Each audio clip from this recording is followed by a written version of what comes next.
Okay, so hello everyone. Today we are very happy to host Matteo from University of Bologna. Matteo received his master's and PhD degrees in 2014 and 2018 from the University of Bologna. Now he is a tenured-track assistant professor at that university, and he mainly conducts research in the field of computer vision and deep learning. His main area of expertise in depth estimation from images and related tasks. His work on these topics led, among others, to about 30 publications at many prestigious conferences like CVPR, ECTV, RTCV, IROS, ICRA, and also many papers on ITAMI and the Honorable Mention Award at 3DB at 2021. He regularly serves as a reviewer with many outstanding reviewers at CVPR, ECTV, and many other awards, so you can check his website. So Matteo, the floor is yours, and we're very eager to hear.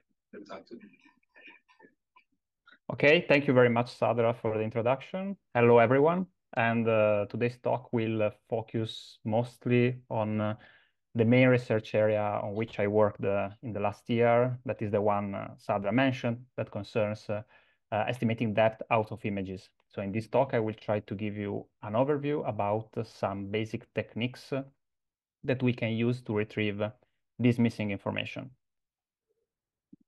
As Sadra already mentioned, I conducted most of my career, I would say the whole career, in the University of Bologna, which is the eldest university in the Western world.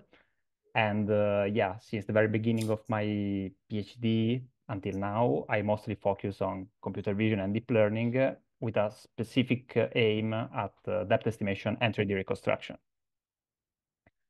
So what is depth? What do we mean for estimating depth? In these images we can see here, these are quite variegate kinds of images, and we can notice each of these images represent a very rich content of the scenes we are collecting. Nonetheless, any of this content is limited to a 2D kind of information, because let's take, for instance, this picture here of this dog. We can easily figure out we have a dog, this is in a garden, and whatever, but we can't really say much about the real 3D information we get from this image.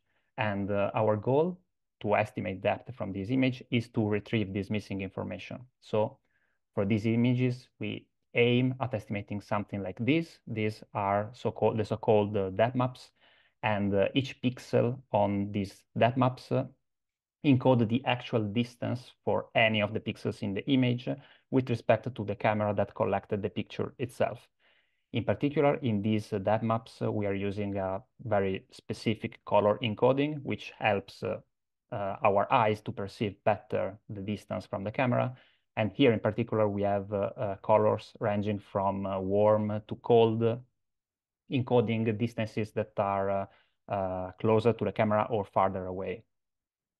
Once we have recovered depth, which is basically this kind of information, we can revert the image acquisition process and project all of the pixels from our images into a 3D space. So we can basically reconstruct an example of the real scene where we collected the picture itself. So retrieving this kind of information that is actually missing from the single picture is very important for enabling a wide range of higher level application in computer vision. And some of the examples of these applications ranges from robotics to autonomous driving, augmented reality, and medical applications. For instance, let's assume we are designing a robot which needs to grasp some object. Of course, it will be much simpler for the robot itself to grasp the object if it has a full perception of the object itself and its position in the 3D space. The very same applies to autonomous driving systems, in which, of course, when you're driving your car, if your car is aware of the distance of any of the obstacle in front of it, it will be capable of actually planning its own trajectory and possibly avoid any collision. Then we have also some, let's say, more entertaining applications like augmented reality. So let's consider any kind of application we have on our smartphone that can project some augmented content on the scene we are collecting with our phone. If we have a 3D perception of the scene we are capturing, we will be able to properly place the object on the scene and make them stay in the same place as soon as we move with the camera. But how can we estimate depth from the images? Actually, we have two main families of approaches, which are usually known as active technologies and passive technologies. And according to the name, active technologies are all those approaches which can measure the distance of the objects in the scene by perturbing the scene itself with some kind of signal. These signals can be of very different natures. For instance, we might have systems which send a light impulse in the scene, and the sensor itself measures the time this light impulse takes from the emission to the bouncing on the object itself. And as soon as we can measure this time, we can get the actual distance we have by knowing, of course, the speed of the impulse itself. Then we might have alternative approaches, which are based on a single camera, for instance, and a pattern projector. We might have this projector sending a pattern on the scene itself. And based on the deformations this pattern assumes on the object where it is projected, the camera can perceive the actual shape of the objects on which the pattern is projected. So any of these technologies using some additional signals to perturb the environment are known as active technologies. They are usually very accurate. We can retrieve the depth, so the distance of the object in the scene, with a very, very accurate precision. Nonetheless, they have some severe limitations, and we can resume this limitation into two main categories. One is the limited working range of some of these solutions. Indeed, let's assume we want to project a pattern on a scene. This pattern needs to be visible, so we can project a pattern on very close objects, but if we have objects far in the distance, this pattern will probably not be visible so far. And in some specific environments, the pattern will not even be visible also for nearby objects. For instance, if we try to project some light pattern in presence of sunlight, probably the sunlight will overwrite this kind of pattern, so we won't be able to perceive depth. Another limitation concerns the devices emitting some signals, some impulses, like LiDAR sensors, which basically emit some light impulses. These kind of sensors can estimate the distance of the point over which the impulse itself is bouncing. This means if we want to measure the distance of many, many points in the scene, we need many, many emitters for these signals. And this, of course, makes the sensor much more expensive if we want to obtain an high-resolution depth map. Of course, if we want to have a cheaper sensor, we can have fewer emitters, but this will mean that at any time we can measure the distance only of a few points in the scene. Then the alternative family of approaches, which consists of the passive technologies, tries to overcome these kind of limitations. Indeed, the passive technologies try to estimate depth out of conventional color images.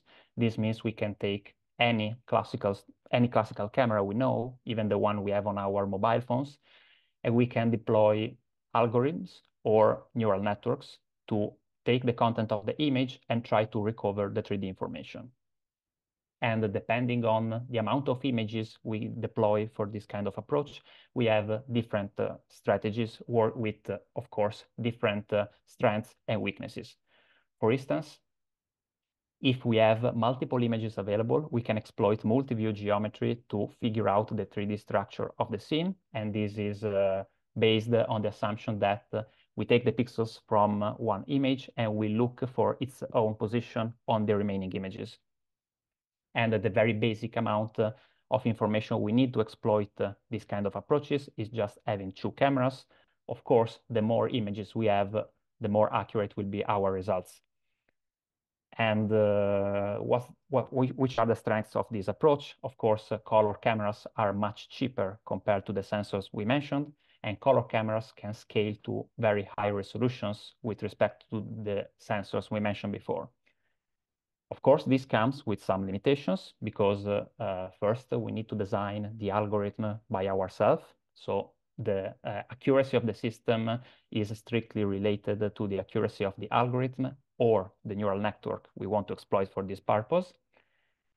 And even in presence of the most accurate algorithm we might design, we still have some limitations. In particular, since we want to match the position of the pixels across multiple images, some of these pixels might not be visible in the other images in presence of what we call the occlusions. The occlusions are portion of the image that are visible, for instance, on this reference camera, but are no longer visible in the other cameras because first, the camera might have moved, and so it might frame a different portion of the space. Or second, we might have an object in the foreground that, depending on the position of the camera, will hide the content in the background. And so for these regions, it's very difficult to estimate that because, of course, we cannot find the correspondences across the images. Another challenge concerns the use of multiple cameras. Indeed, we can exploit multi-view geometry only if the content of the scene remains static. In presence of moving objects, these moving objects will violate the assumptions behind geometry, and so we won't be able to accurately predict the depth for this object in the scene. Finally, I'm also mentioning a further approach we can use thanks to the advancement in deep learning, which consists of estimating depth out of a single image, exactly as in the example I showed you a few minutes ago. So given a single image, we know ourselves are very good at figuring out what is closer and farther in the scene. And so neural networks can be very good at this as well if we provide them with enough training data. So in the remaining of the talk, I will focus mostly on two of these specific strategies. One consists of using two synchronized cameras in the so-called stereo setting. And the second one will consist in the use of a single camera system, of course, aided by some powerful neural networks. So I will start by introducing stereo matching. Stereo matching is the task aiming at estimating the depth out of a pair of synchronized images. So let's assume these two different scenes we are capturing with a single camera. If we assume to deploy a system with two cameras, what we will obtain is a pair of images like this. And usually these two cameras are designed in order to obtain a result like this, and they are basically placed on the same vertical position, and they are just misplaced along the horizontal axis. This means any of the pixels we can see on this image, that is the one collected by the left camera, will appear on the right image shifted toward the left because we simply moved the viewpoint of the second camera, and so the content of the image is shifting on the opposite direction. This means that if we take these 4 pixels on both scenes, we can estimate depth by simply looking at their position on the second frame, which is the frame on the right. So for each of these pixels, we can find their exact position on the right image, and we can figure out how much is the displacement between the position of the same point in the two images. This displacement is usually known as the disparity of the pixel itself, and by finding out the disparity and by knowing the specific properties of what we call our stereo system, we can obtain a depth map like the one we are observing here. It is worth mentioning this depth map I'm showing here is actually the depth map we can obtain from an active sensor, just to give you an intuition about the limitation of a depth sensor. Indeed, you can notice this depth map is very sparse. We are missing many measurements in some portion of the scene, and in particular, our sensor was not able at all to retrieve any information from the top part of the image. In a while, we will see how stereo algorithms can obtain from this pair of image a dense depth map for the entire scene. So to give you an intuition about this is another example of a scene taken from the Kitty dataset, which is a dataset very popular in this field. And given this image and a corresponding right image, we could, at least since 10 years ago, we could estimate a disparity map like this by simply designing some handcrafted algorithm that were looking for the similarities of the pixels across the two images. We can notice how the results are quite good, but they are still very noisy because in some portion of the scene, like the road, it is very hard to properly match the very specific pixel among the many that looks very similar on the entire surface. Nonetheless, since almost 10 years ago, we have introduced the development of deep neural networks capable of tackling this very specific task. And nowadays, the results we can obtain with a neural network, given enough training data for training it, is something like this. So we can notice how the results are much more accurate. The road is much smoother, and we can clearly perceive the overall 3D structure of the scene from this disparity map. Of course, as I said, for obtaining results like this, it is crucial for having availability of many annotated images. And obtaining images annotated with depth labels is extremely expensive because the only possible solution we have is to deploy an active sensor as well, giving depth maps as the one I showed you before, so very sparse depth maps. This means for training a neural network to obtain these very accurate results, we need both a very large amount of images and, of course, the annotation from an active sensor that is usually very expensive. Of course, obtaining annotations for real images is very expensive, but through the years, we were capable of developing alternative strategies. And one of these alternative strategies consists into using synthetic images. Indeed, if we have a graphical engine, we can render stereo pairs very easily, and we can obtain for free the depth related to the scene we are generating. So this way, in the last 10 years, the standard practice was to have this synthetic data to pre-train a neural network. And then we can use this neural network in the real environments, either by fine-tuning the neural network on a few training samples or directly on the fly without any fine-tuning. Of course, this second strategy will be the simplest and the cheapest, but until 4 years ago, the results we got by taking a neural network trained on synthetic data only was something like this. So we can somehow figure out the structure of the scene is similar to the one we are observing in the color images, but we have a lot of noise, in particular in the very far regions of the scene. This is caused by the so-called domain shift between synthetic and real images. Indeed, the images we can render with synthetic pipelines are very different from the real properties of color images, in which we might have sensor noise, we might have some specular reflections that are very hard to model in the synthetic data.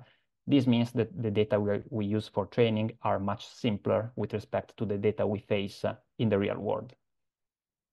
And until a few years ago, one of the possible solutions for this problem was to perform unsupervised adaptation of this network. That means we take our network, we can run some unsupervised fine-tuning on some few real images, or we can even consider to perform this kind of adaptation on the flight during the real deployment of our system.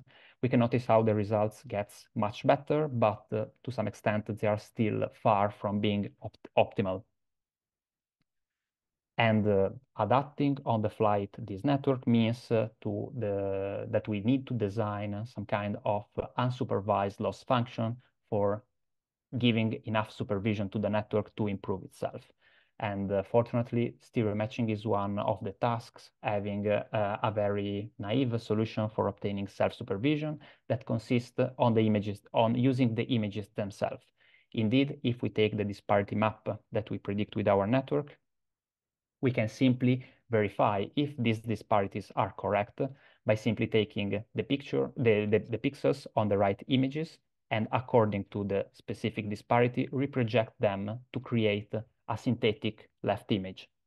If the disparities we are predicting are correct, this image will look exactly the same as the real left image. So if we take this image and we compare it with the original image, we can obtain some kind of error concerning the disparity we predicted. And we can use this error to update the parameters in our neural network.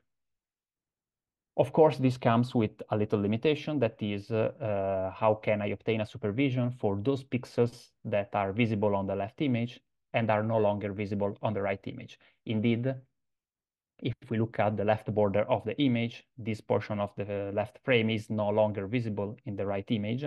And so for any of the disparities that we estimate for this portion of the image, we cannot retrieve its corresponding pixel on the right frame. So the reconstructed left image will lack this kind of information. Indeed, if we can notice here, we have a portion of the frame that is quite nice. And at some point, we have, let's say, the pixels on this column here that are basically replied until the end of the image. So for this pixel, we cannot obtain a reliable supervision. This, however, was in the 2020, 2021, and nowadays we have neural networks that can generalize from synthetic to real data much, much better. So we might think we don't need adaptation anymore. Anyway, we will see in a few minutes that this is still not the case. But first, let's start on how we can obtain this kind of results much, much better with respect to the use of pure synthetic data. And in 2023, we did a work on this, and we tried to balance what we can get from synthetic data and real data by trying to synthesizing our own training data from real images. And for this purpose, we exploited some recent advances on novel view synthesis. Probably many of you are aware of some very nice works in the last 4 years, allowing for generate arbitrary images out of a few images collected of a scene. And let's say the pivotal work on this direction is NERF, that is short for neural radiance fields. And this work was proposed by Google in 2020 and allowed for taking a sparse set of images of a specific scene we want to reproduce. Given these images, we train a very compact neural network that basically encodes the overall structure of the scene in 3D space and allows for generating images out of any viewpoint we desire.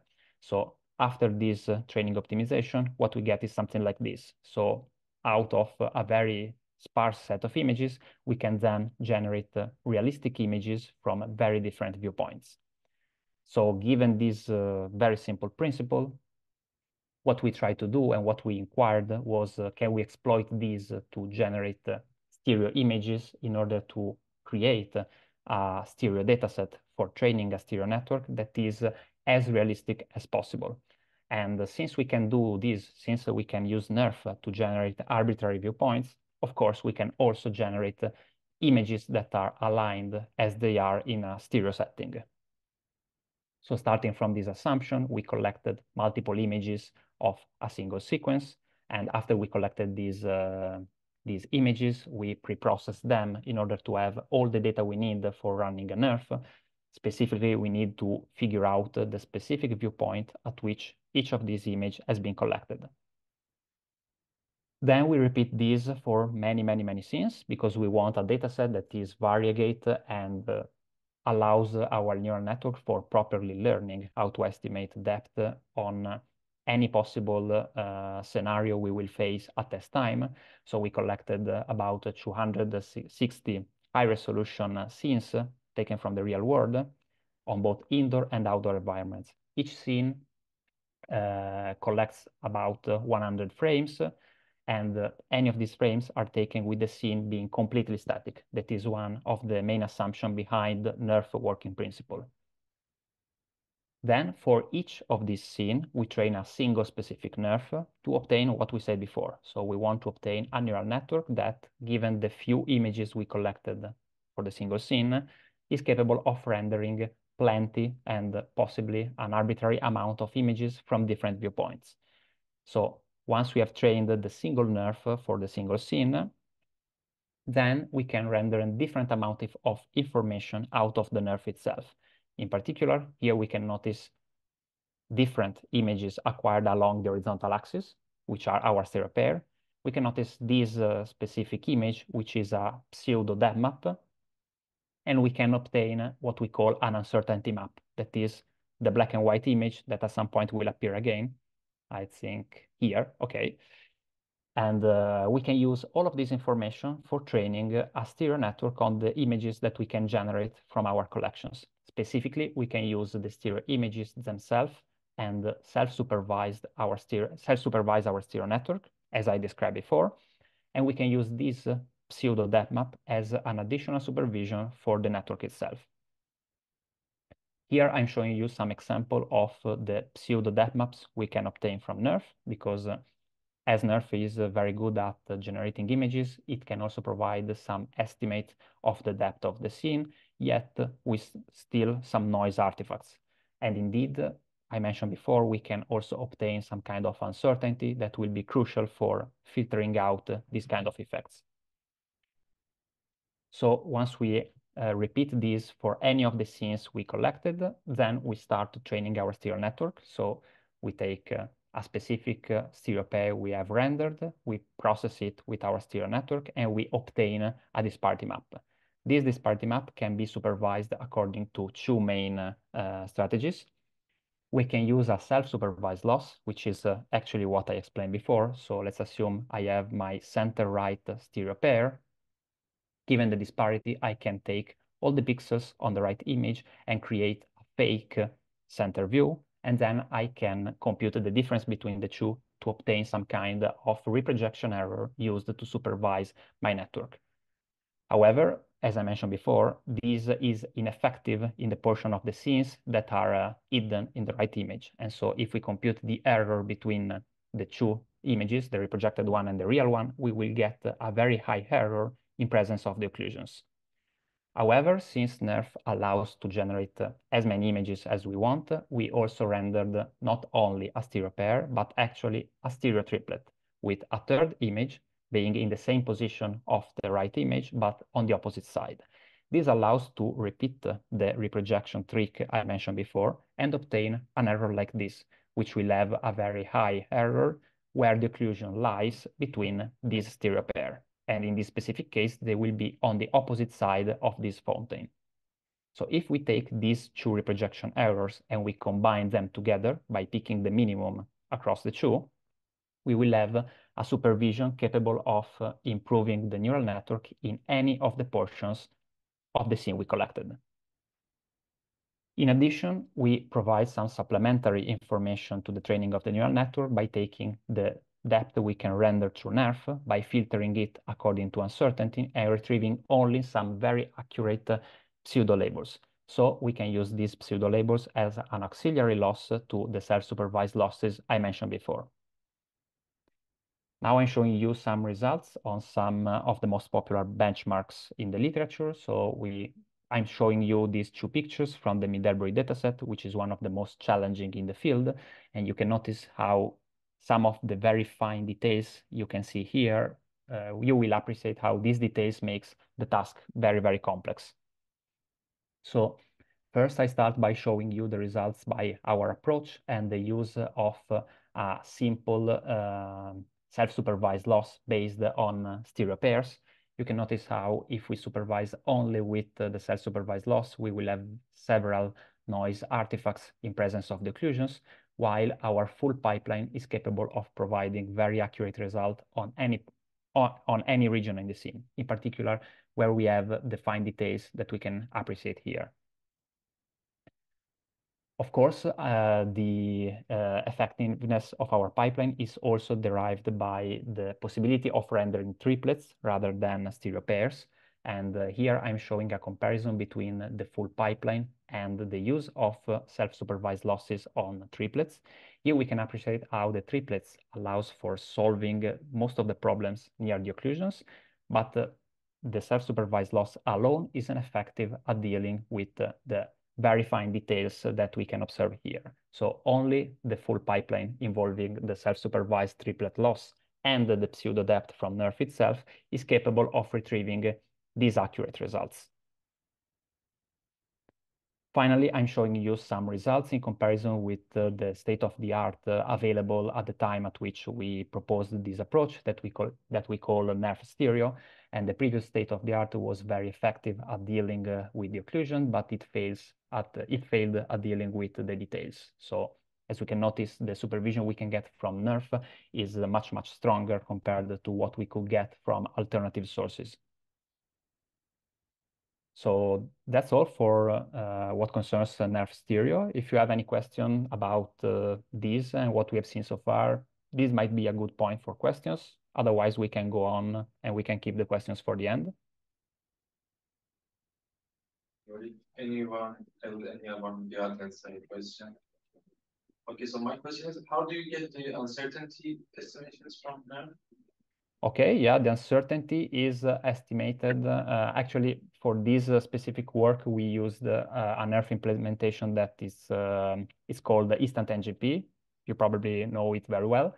And according to the framework itself, this was already implemented. And basically, it starts from the assumption that the regions that are the most uncertain are those over which you add the fewer supervision, the least supervision during optimization. So basically, it takes the density modeled by the NERF itself, and it accumulates such a density over the ray when you render the pixel.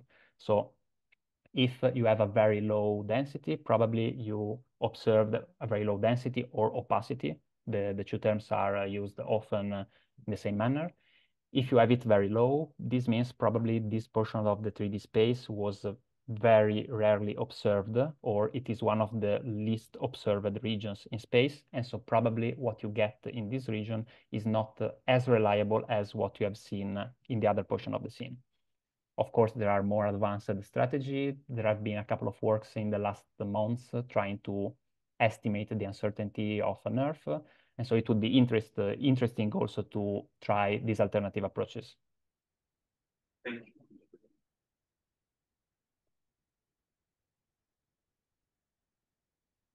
Okay, maybe I can move forward and yeah, I can take further questions in the end. So for what we have seen from these results, we might think, okay, we are done. We don't need any more to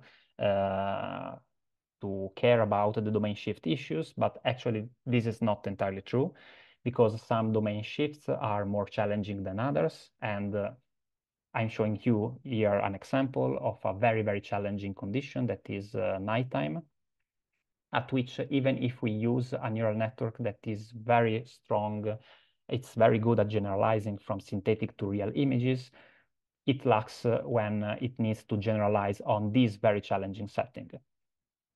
So we can make one step back and we can say, okay, we are very good at generalizing, but we might need to adapt in this kind of conditions. So if I face a domain that is very, very challenging, I can enable online adaptation. So I can adapt to this domain on the flight. But one thing I didn't mention before is that in order to adapt on the fly to a new domain, you need to carry out many, many more complex operation on your device, and this will make your overall efficiency drop. So a neural network that can run at nearly 100 frames per second will have its frame rate decimated by the adaptation process. So it might not be the case for some specific devices. If we have a very compact device, we might not be able to adapt on the fly. And so we introduced with our latest work that will be presented in a couple of weeks at CVPR, we introduced a new framework for online adaptation that basically demands the adaptation process to the cloud. So we assume usually in the real world, we might have many neural networks running in different domains. So we assume some of them will be adapting right now on their own specific domain. and we try to exploit the knowledge they are getting on their domains and exploit it on our specific domain without needing to adapt on our own. So we named this framework Federated Online Adaptation, and this is built on some principles of federated learning. So I will start by introducing how we do perform online adaptation, and then I will extend this concept to federated adaptation. So let's assume we have a neural network running on a specific environment like this one. So we have night images, so the domain is very challenging and we need to adapt. So for adapting, we need at any frame to compute some kind of self-supervised loss, like the one I mentioned before. And then we need to update the weights of the current weights of our network by, of course, backpropagating this loss through the whole set of weights. This means at the next time step at which I will receive a new stereo pair, my neural network will be slightly better and will probably predict the disparity a little better. And this is what we proposed 5 years ago at CVPR 2019. And this is very expensive because it requires at any time to update the entire neural network. At that time, we also proposed an alternative strategy that allows for adapting in a slightly more efficient way. Indeed, for any incoming stereo pair, we can sample only a subset of the total weights of the neural network by means of any heuristic, and we can backpropagate the gradient only to that portion of the network. This will make the adaptation for the computation, the total computation time much lower, but of course this will make the adaptation process a little slower to impact on the network. This means if here we can have some gain after, let's say, 5 frames, here we will probably get this after 50 frames. Nonetheless, we are adapting slower, but we are processing the images much, much faster. So for real-time application, this is a good compromise. So this means at any time frame during the adaptation process, we will have a network that is becoming better and better as soon as we go, as longer as we adapt the network to the domain itself. So this is what happens for single domain adaptation with a neural network adapting on a specific domain. So now let's introduce what happens on federated adaptation. So first, we need to introduce a centralized server that is deployed somewhere in the cloud. And this server will have a life cycle that is always the same. So the server will always be listening for the communication coming from clients. These clients are actually the models that are adapting on their own specific domains. So this means at specific timeframes at which the neural network has been adapted enough, the neural network itself will send its weights to the server, and the server will be waiting for these kind of updates from the clients themselves. If we assume we have multiple clients dispatched over the cloud, we will have multiple updates coming to the server itself. And as soon as the server receives enough updates from the different clients, it will aggregate the updates themselves, and it will send these updates to other neural networks that are running on their own specific domains that are different from the one over which the adapting client are running. But these clients are not capable of adapting on their own, probably because they are deployed on low resources hardware, and so they cannot afford the adaptation on their own. As soon as they receive the updates from the other clients, the network itself will benefit from the increased knowledge by the clients themselves, and it will be able to improve its own performance on the specific domain. Of course, this whole strategy makes the green client capable of adapting without consuming any resources, but it introduces an overhead in terms of communication, because we need to send the weights from the adapting client to the server, and then from the server to what I call the listening client. And to keep this overhead limited, we also introduce an heuristic similar to the one I mentioned before. and then we assumed at any time we send an update to send only a portion of the weights we want to update in order to minimize the amount of data we transfer across the network, of course, at the expenses of having the benefits of the adaptation coming later for the listening client. And now I'm showing you some qualitative results about our framework. Here I'm showing some results on the Kitty dataset for what concerns some state-of-the-art neural network, which are very good at generalizing on Kitty, because Kitty, to some extent, is quite simple for generalization. Nonetheless, these networks are very good, but they are quite slow, and they are far from processing in real time. For our experiment, we designed a real-time architecture that we call MadNet2, an extension of one of our prior works.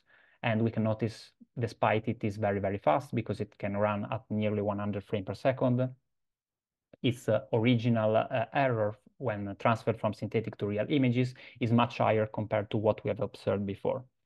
Nonetheless, if we enable single domain adaptation, we can improve the results and we can match the accuracy of the state-of-the-art models. Furthermore, if we exploit federated adaptation, that means the network is not adapting on its own, but it's benefiting from the adaptation carried out by other neural networks exactly of the same kind, but deployed on different domains, the improvement we can get is even better. We run experiments also with some other existing real-time architectures.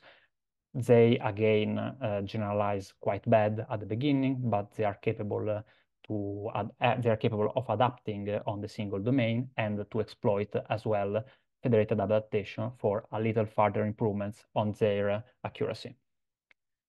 But what I've shown so far is on the Kitty dataset, which is a quite simple setting. What happens if we run on more challenging images, like the rainy images I'm showing you here? These are the results obtained by the state-of-the-art neural networks I showed you before, and we can notice how their error rate is a little higher compared to what we got on Kitty. Of course, real-time architectures suffer from this domain shift even further with respect to state-of-the-art architectures, but we can easily make them improve if we make them adapt on the single domain. And in this specific case, by exploiting federated adaptation, the improvement can be even larger by exploiting the knowledge obtained from different domains by neural networks adapting on the cloud. So basically, to resume, having a neural network capable of generalizing is one of the fundamentals we need for deploying these solutions in the wild. Nonetheless, we might still be in presence of some very challenging domains in which adaptation might be necessary. And the possibility of running this on the cloud can make this possible also for devices that have very low resources available. So this concludes the first part of the talk about stereo matching. I have a second part that is a little shorter about single image depth estimation. If you have any question, this is a good point for questions. Otherwise, we can talk about this later. Sorry? I have a question, Matteo, but it might be a little like lack of understanding on my part.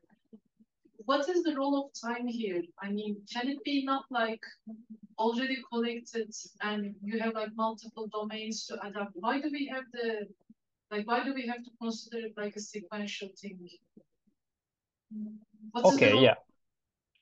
Okay, yeah, that's a good question. Actually, we did this because most of the time we try to connect to real applications. So for instance, let's assume you have your neural network, it is trained, you assume it is well trained for running in the wild, but then when you run on the wild, most of the time maybe you deal with videos or continuous estimation, and you figure out, of course, your model is not as good as you thought. So these lines of works try to make your model overcoming the domain shift right on the fly when you are using your model. But of course, you could, an alternative approach could be to run this offline and make the neural network capable in general to generalize much better to any single pair acquisition you can carry out. Yeah. Thank you. Okay, maybe I can conclude the talk with some examples about single image depth estimation. And differently from what we have seen so far we have mentioned the very simplest approach we have to exploit geometry for estimating depth. When we deal with a single image, we cannot exploit geometry because in this setting, estimating the depth is an ill-posed problem because as you can figure from the picture here on the right, for a single specific pixel, the 3D point that is corresponding to that pixel is not just one. We might have an infinite number of 3D points projecting on the very same pixel. So the problem itself is ill-posed for algorithms, but we know if we look at a picture like this, which is a single picture, I think any of us is very good at figuring out which of the two cars is closer to the camera and which one is farther, because we have experience, we know how to extract some information from the image itself, like the horizon, like the shadows, like the perspective of the scene, and we can retrieve depth in some manner from a single picture. So if we are very good at this, probably neural networks are very good as well if they are provided with enough training data. And this is the case. In the last decade, we have an explosion of frameworks capable of estimating depth out of a single image. And nowadays, I will mention just one of the latest. We have what we can call some foundational models for depth estimation out of a single image. And one of the most popular is depth anything that appeared, I would say, 3 to 4 months ago, and it will be presented at CVPR in a couple of weeks. And the power behind this approach is that it has been trained on more than 60 millions of images. So it has a very, very good capability of generalizing possibly to any image we try to make it infer depth. Actually, I must confess, not any of the images are good for depth anything. Indeed, this and other kind of foundation models still fail in presence of very challenging objects like the one we can see here, which are objects that are either transparent or with some specular or reflecting surfaces. And I will refer to these kind of objects as TOM objects, which are transparent or mirroring. These objects are very, very challenging, and usually they belong to the long tail of the samples that are provided to these foundation models for training. This means that these models have seen these objects very, very few times and probably will fail when we provide them a picture with some of them. So a couple of months ago, we just wondered what happens if we take depth anything and we ask to predict depth for these pictures. And this is actually what we get. We can see on the right frame, we have some kind of perception of the object itself, but as soon as we have the water, but after the water is gone, we cannot perceive the presence of this surface, which on the contrary is there. So it is important for many applications like robotics, for instance, to actually perceive the presence of this surface, because if the robot wants to grasp this specific glass, if it is not capable of estimating its position, it won't be able to grasp it. And the result is even worse with these tiny transparent objects. Here in the depth map, we completely lack their presence on the final estimations. So this confirms these kind of objects, these TOM objects, are very, very challenging for estimating depth. And for this purpose, a couple of years ago, we proposed a data set for boosting the performance of depth estimation approaches on these specific objects. And in particular, we focused on, again, mirrors, transparent objects, and so on and so forth. And we provided several examples of images like this, annotated with very accurate ground truth depth labels.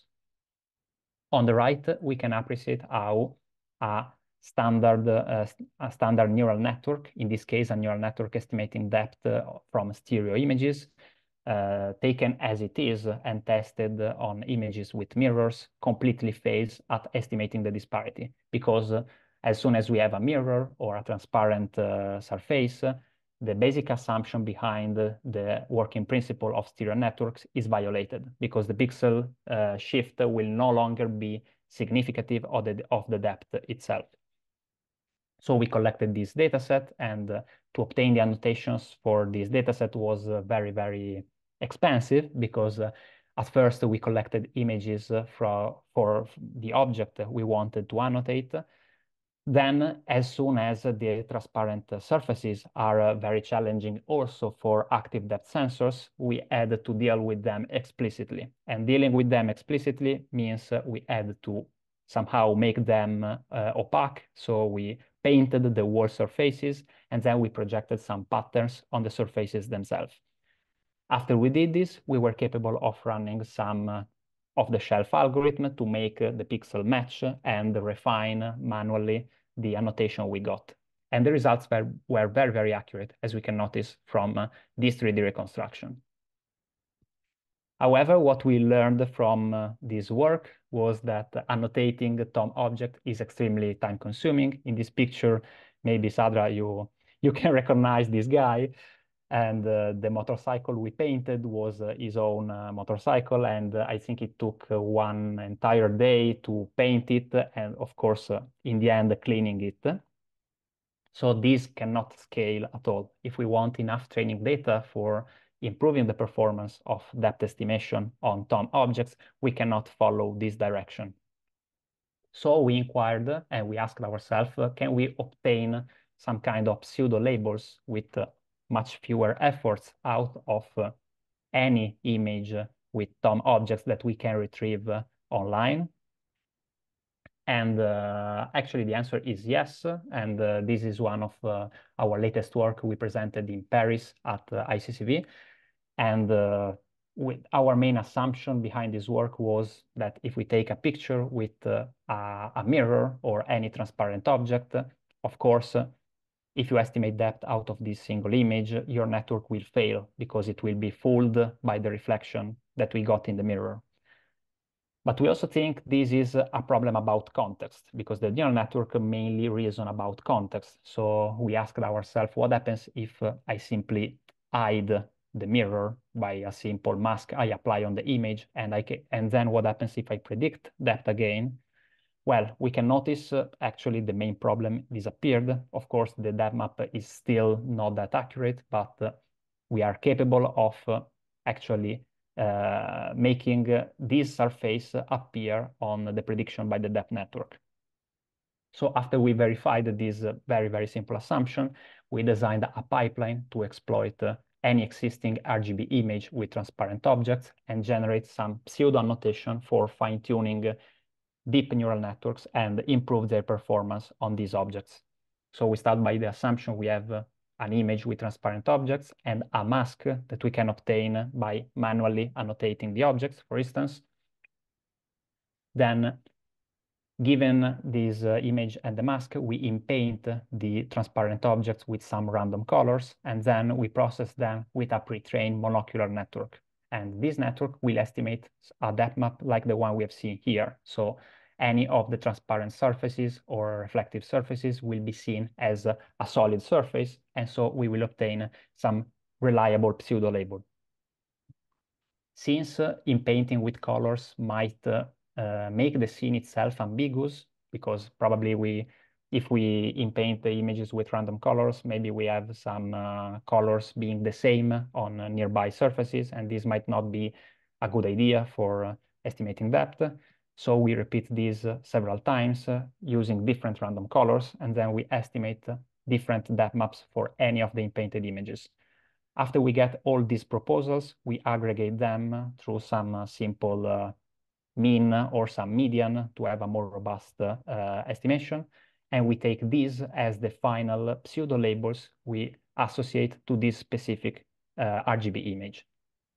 Once we have done this, then we can take the very same depth network that we used for getting the pseudo labels, and fine-tune it to make it learn how to estimate this depth map out of the original image without the transparent objects.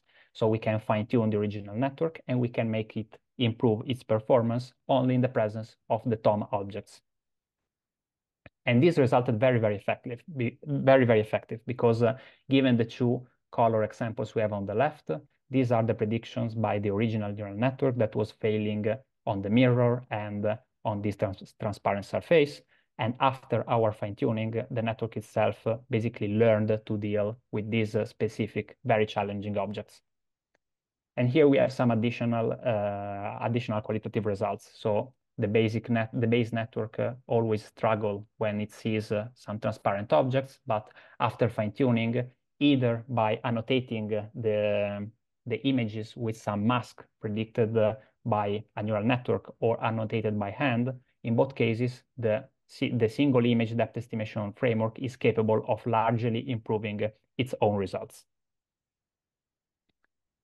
And that's all. Here I'm reporting some references concerning any of the works I mentioned, both ours or from other groups. And I also want to thank Fabio, Pierluigi, and Alex because they helped me with the content I showed you in today's presentation. So thanks for your attention, and I'm available for any question.